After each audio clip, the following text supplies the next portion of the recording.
Okay, so last week on Sunday Snippet, I had a little bit of a look at the clone stamp. So what I'm going to do this week, because I mentioned it last week, is have a look at the healing brush. Now, there is actually a couple of different ones. What I'm going to use is the spot healing brush that lets Photoshop use its artificial intelligence to pick the best area. If you use the other brush, you have to pick the area to sample like you did with the clone brush.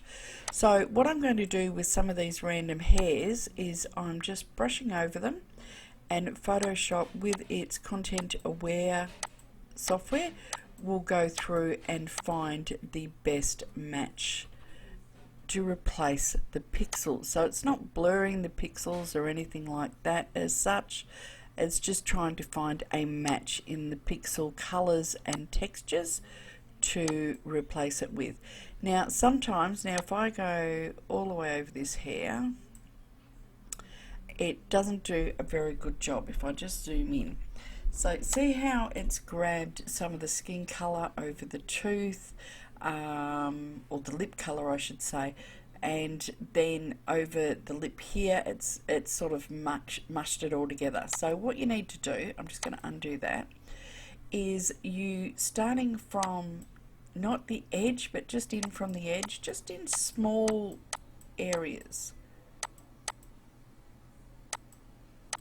and it will work in a small area around where you are, and it will usually do a pretty good job. Sometimes you've got to go over it a couple of times. Now here, because I sort of went over the skin tone, it did make a bit of a mess of it, so I'm just going to tap in spot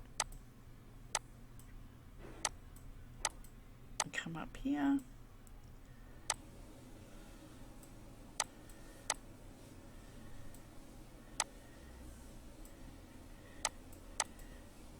Okay, now I'm going to go back to that tooth and just tap in that area. Still not doing a great job.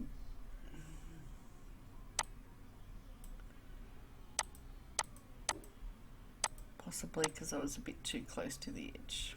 No, still not doing it. Sometimes it doesn't matter what you do, it's just not doing a great job. So I can then go over to the clone tool,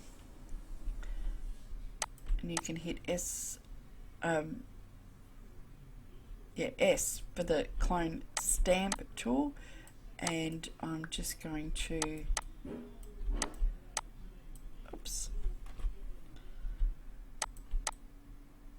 clone in that little bit of an area there. Sometimes it just doesn't want to do what it wants or as well as you want. J will put it back over to the healing tool, and I'm just going to get rid of that little mark in there. And it's great for just cleaning up little broken spots on the face, open pores, and all sorts of little bits and pieces like that, as well as hairs, cracks in lips, all sorts of things, which are brilliant. So that's using the healing or the spot healing brush. Everyone just tends to call it the healing brush, but it is actually the spot healing brush.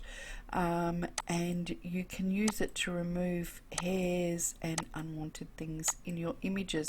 You just need to have a little bit of a patience with it, and it can usually do a pretty good job. Sometimes you just have to go through a couple of times.